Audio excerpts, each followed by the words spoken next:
Okay, so going to show you these 5-gallon bucket planter boxes we've kind of developed plans for. Both a 2-bucket planter over here to my right, and then also the quad bucket.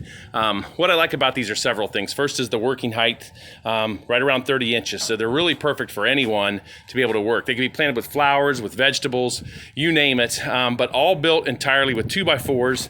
And then for the sidings, the 4 sides, we use shiplap, but you could use regular pine boards. You could use metal, corrugated metal, like we have against the barn, to really make a unique box, but very inexpensive. The quad box made with just 8 2x4s. The dual box over here is just made with 5, maybe 6, I think, actually, but it's very inexpensive to build. And as you see, just uses strong construction inside so that you can set the buckets down in. One of the things we really like about these are with raised beds, you fill them with soil, and after a year or two, the soil is really hard to use. If you planted tomatoes, you got to kind of take it out or make amendments. This is really great. It's a simple 5-gallon bucket filled, and with our buckets, what we've done in years past, you can see it here, put little holes drilled around them. You plant your plants inside. If you needed to, you could easily, as you can see, they just slide down in like that. But if you needed to, you could easily put fencing on the outside or a trellis to trellis cucumbers or tomatoes.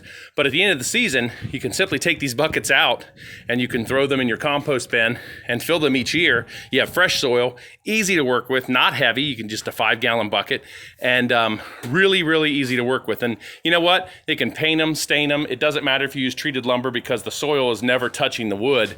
So you can really build them out of cedar, anything you wish. But the 2x4 construction just makes them really durable. So the plans for these, we built these probably, I think I built the quad one in about an hour and a half. And that was just the first time I built it with the plans. Very easy to follow, very easy to do. You could duplicate 2 or 3 of these and have a complete garden if you wanted. But these are it, the 2x4 planter boxes. And I think they're going to be a big hit.